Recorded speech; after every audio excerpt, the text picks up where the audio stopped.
Yasodananda Prabhu, Visvakarma Prabhu. So today we'll be discussing about the Topanga conversation with Tamal Krishna Swami, and Yasodananda Prabhu is going to make very significant points on this letter. Go ahead, Prabhu. All right. So the context of this conversation is that the GBC of ISKCON had suspended Jayatirtha, Hamsadutta, and Tamal Krishna Swami Goswami with regards to some of their activities. Now, this occurred on December 3rd, 1980 in Topanga Canyon, California. And different devotees were there, Jayadwaita, Kirtiraj, Dhira Krishna Swami, and several other devotees.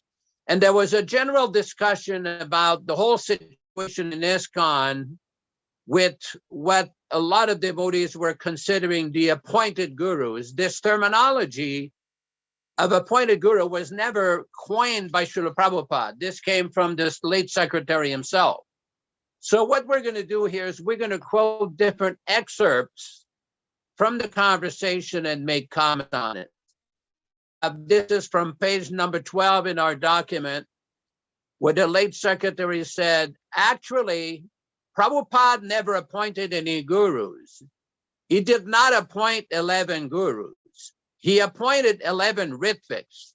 He never appointed them gurus. Myself and the other GBC have done the greatest disservice to this movement the last 3 years. Now it's almost 40 years now, because we interpreted the appointment of ritviks as the appointment of gurus. Then he goes on, he says, what actually happened, I'll explain. I explained it, but the interpretation is wrong. What actually happened was that Prabhupada mentioned that he might be appointing some ritviks.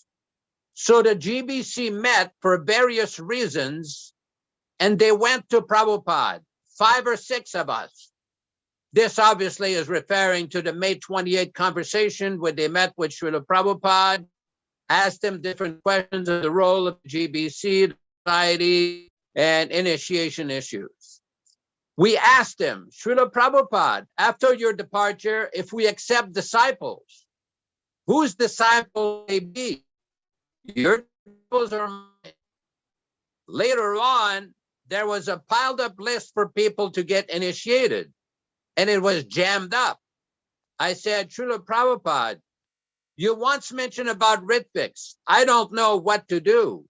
We don't want to approach you. There's hundreds of devotees named, and I'm just holding all the letters.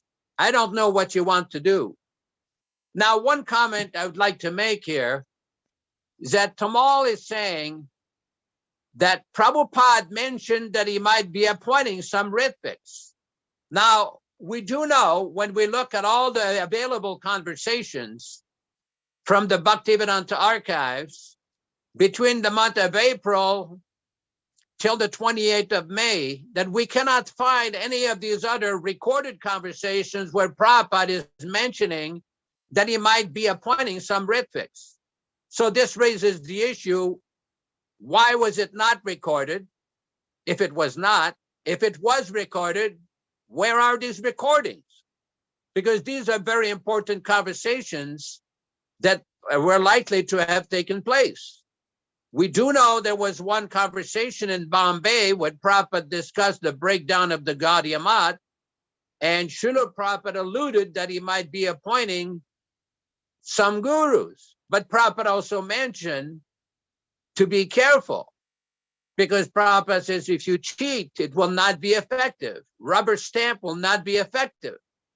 But here it's mentioning directly that Prabhupada had been mentioning that he might be appointing some ritviks, but there's no record anywhere of this conversation. So this needs to be answered by the GBC and those who are still promoting this appointment idea. Now, as far as his paraphrasing here, if we accept disciples, this is not an exact verbatim description of the conversation that took place with Srila Prabhupada on May 28, 1977. This is somewhat misleading. Later on in this conversation, he admit, this is Tamal again. We made a great mistake.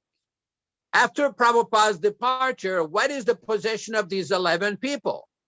Obviously, Srila Prabhupada felt that of all the people, these people are particularly qualified. So it stands to reason that after Prabhupada's departure, they would go on, if they so desired, to initiate. So in other words, they had different interpretations of what had taken place on May 28, 1977, with regards to that question about initiations, particularly at that time when you're no longer with us. So it's very, I'm not going to say that there was deception here or lying, but it's very unclear here, the way he's describing how it happened. Another statement by Tamal. The point I want to state on that is this realization. The GBC body, if they don't adopt this point very quickly, if they don't realize the truth, you cannot show me anything on tape or in writing where Prabhupada says, I appoint these 11 as gurus. It does not exist because he never appointed any gurus. This is a myth. Now, the problem is Prabhupada did not appoint gurus. That is a fact. He only nominated officiating acharyas to initiate on his behalf. Why these things were not fully discussed at Mayapur with all the temple presidents, all the sannyasis, and this so-called appointment tape not brought out in front of everybody. Early on in the previous session, we discussed why the GBC did not discuss this letter and bring it out so all the devotees could discuss this. Same thing with this discussion here. They claimed they had been appointed by this so-called appointment tape, but nobody brought out the tape. As a matter of fact, the actual transcript of this so-called appointment conversation did not come out for many years later. All we had is paraphrasing and different interpretations. So this is a very important point. So Visvakarma, if you like, you can comment because you were a temple president. I personally was in Vrindavan at the time, and I had many discussions with Tamal Krishna. As a matter of fact, the day after the letter, the July 9th letter was issued, Tamal personally showed me the letter. And I directly asked him, so what is going to happen after Prabhupada departs? And Tamal confirmed they will be fixed. He said, this is what Prabhupada said. It's all on tape. Of course, later on, he denied he ever said that. But I have the record of that conversation with me. I wrote it down. So Vishwa, maybe you can comment from your perspective as a temple president. What did you hear at the time about this so-called appointment when you were in Toronto? Thank you very much.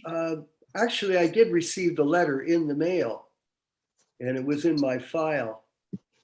And it was clear to me at the time that we were going to carry on with the same initiation system that Prabhupada was operating before his departure.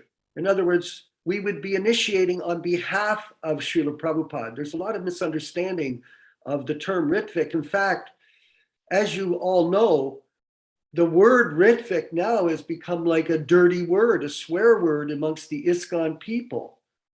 But ritvik means to initiate on behalf of the spiritual master.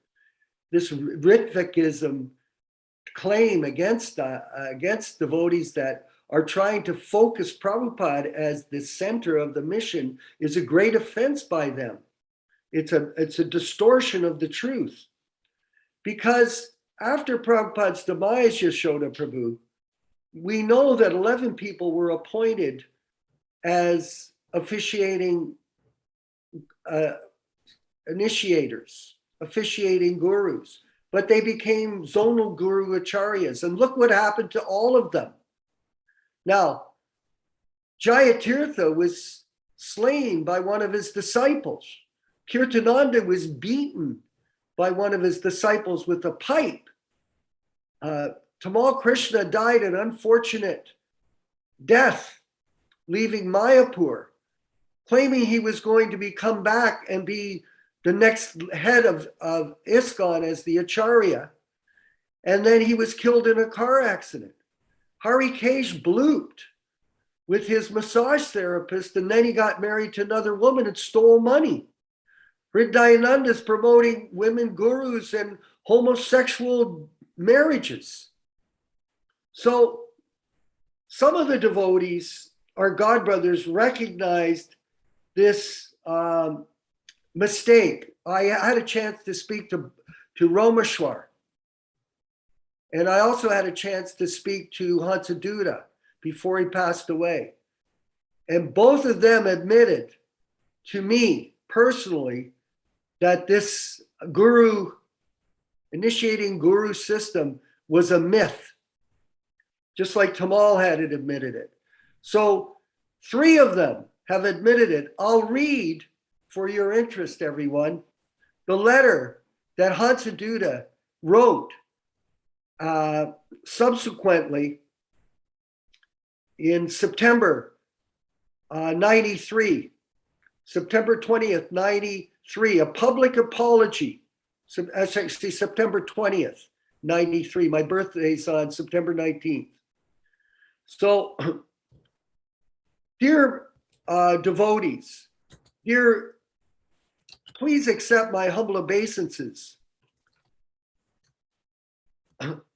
I wanted to fathom the actual depth and cause of my complete degradation and disgraceful behavior after the disappearance of Srila Prabhupada, especially in connection with illegal assumption of the initiating zonal guru acharya activities in which I played such a destructive role. This is a person coming forward. I knew Hansaduda was a friend of mine, being honest about his understanding of what happened without any personal motive for profit, adoration, and distinction. So everyone, if you're hearing this, don't think that it's some kind of contrived statement. This is the statement of a very sincere senior devotee who is a part of this initiating zonal guru system that realized it was a fraud. And that fraud is being perpetrated even up to the current time in the year 2022. Although I see everything, he says further, although I see everything in a sane, sober, and proper perspective now, it has taken me more than 10 years of painful, anguished, and repentant soul searching to understand my problem, a problem which to you and many sincere disciples of Prabhupada was obvious from the moment, and even before that, Prabhupada left this mortal world in 1977. Being completely overwhelmed with the fever of pratishta, desire for name and fame, obsessed with the ambition to be a guru, in short, to be the Lord and Master of the devotees, I consequently became completely blind to the order of Srila Prabhupada, where he clearly expressed in his letter to the GBC and temple presidents, dated July 9, 1977. In that letter, he named 11 devotees and made it clear that they are to act as his ritvik representative deputies for initiating new disciples on behalf of the founder, A.C. Bhaktivedanta Swami Prabhupada. Srila Prabhupada never sent any other directive, newsletter, or written document indicating that any one of his disciples should be an acharya or a guru in any way. His letter of July 9th, 1977, naming 11 senior disciples or Ritvik's representatives, stands alone as the only order ever issued before his disappearance 4 months later in November of that year, 1977. So here is an admission by one of Prabhupada's most senior disciples. And believe me, ladies and gentlemen, he had a lot of intimate association with our Guru Maharaj. Now, the fact of the matter is, after Prabhupada's demise, there was chaos. A lot of us left the mission. A lot of us were kicked out of the mission, banished from the mission. Just like a lot of people nowadays, if you bring up these issues of the guru system, if you bring up the issues of the faulty GBC decisions that are being made in terms of child protection and women gurus and homosexuality, if you bring them up, guess what they say to you? You're banished. Go away. What else is new? What else is new? They've been banishing God brothers and God sisters since 1977.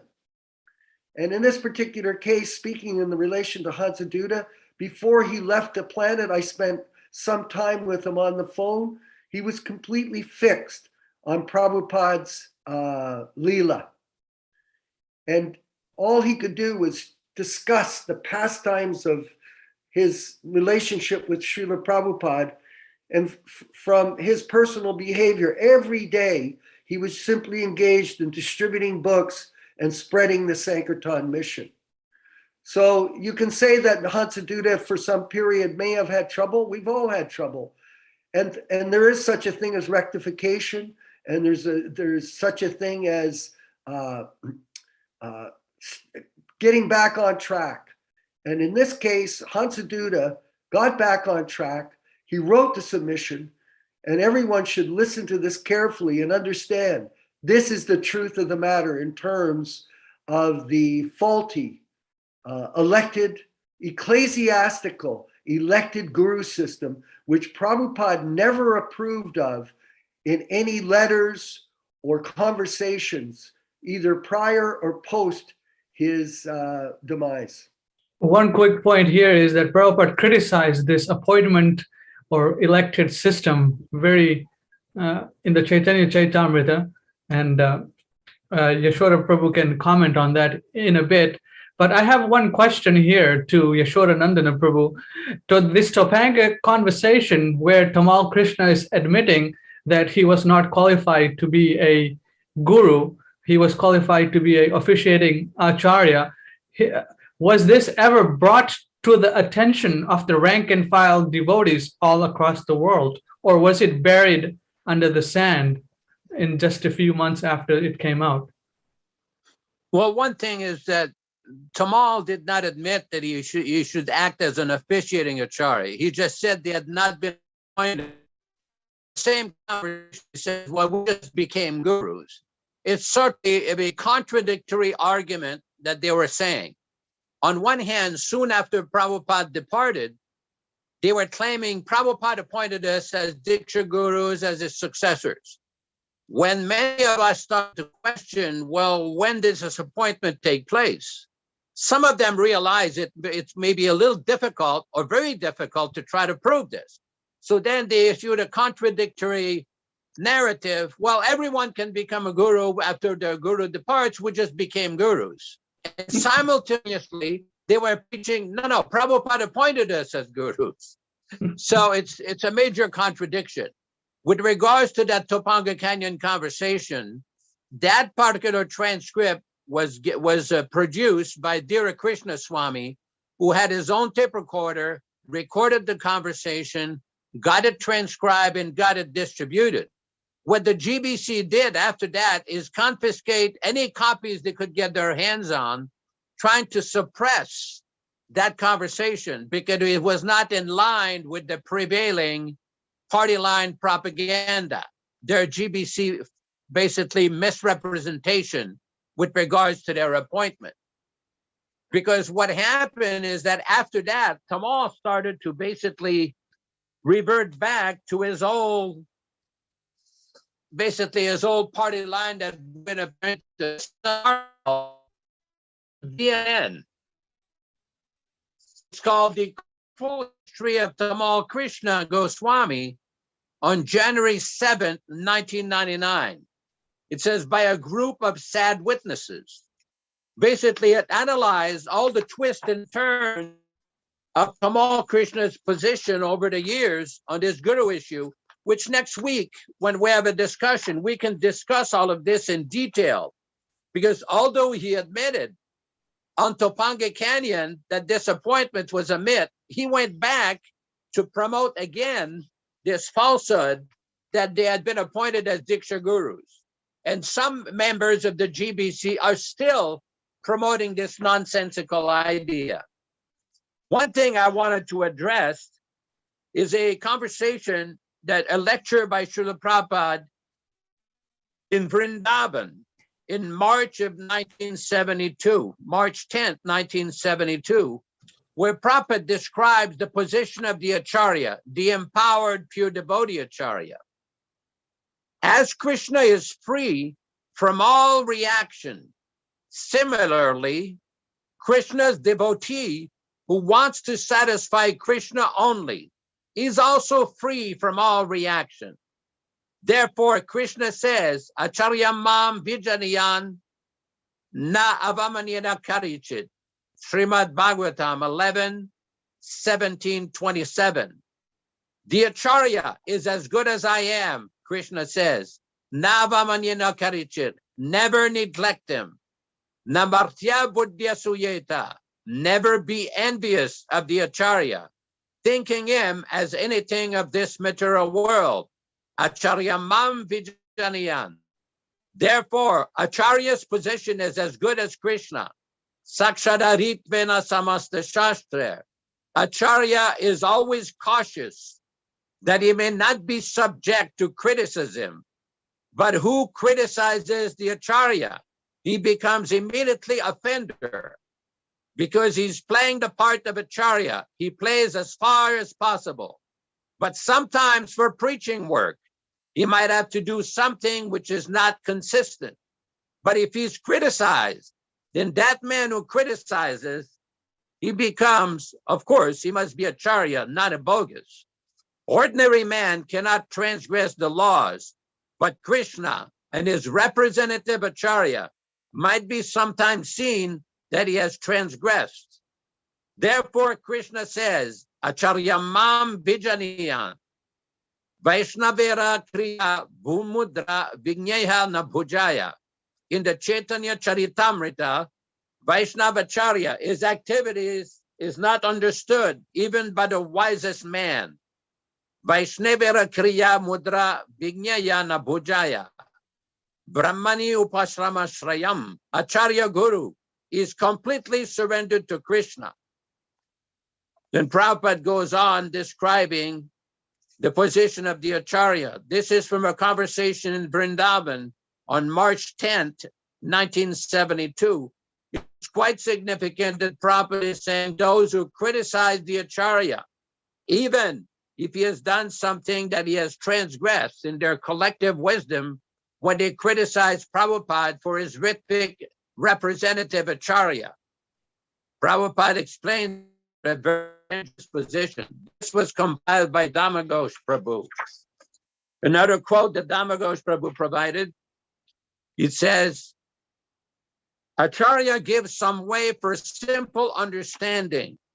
This is from a lecture in Mayapur on February 19th, 1976. February 19, 1976. Prabhupada explains, acharya gives some way for simple understanding, the same conclusion, but according to the time, circumstances, they give a very easy method to understand. That is acharya. Acharya is following strictly the previous acharya, but according to the circumstances, he may make little changes. That change is not change from the original idea. No. This is from a Srimad Bhagavatam lecture on Bhagavatam Canto 7, Chapter 9, text number 12 at Mayapur, West Bengal. It's quite significant that Prabhupada is explaining because many devotees argue that this ritvik arrangement would not be in a tradition. Well, Prabhupada is empowered to adjust the tradition. What Prabhupada does is the tradition. The ways and means and procedures that are implemented and introduced by the empowered acharya, that is the tradition. Our only tradition is to follow the order of the spiritual master. Hare Krishna. Acharyavan Purusho Veda. It's saying that Yes. the purport of the Vedas and everything else is given by the acharya, and Prabhupada says common man must accept the acharya. So this is our process of worshiping the acharya and following his instructions in our everyday life. Thank you very much, Prabhu, Yasodananda Prabhu, Visvakarma Prabhu. If anyone has any questions or comments, please feel free to contact us or put a message in the comments and we'll respond accordingly. Thank you very much. Hare Krishna. Haribo. Vantakal Kripa Sindhubhya Evacha Patitanam Pavanebhyo Vaishnavebhyo Namo Namaha. Hare Krishna.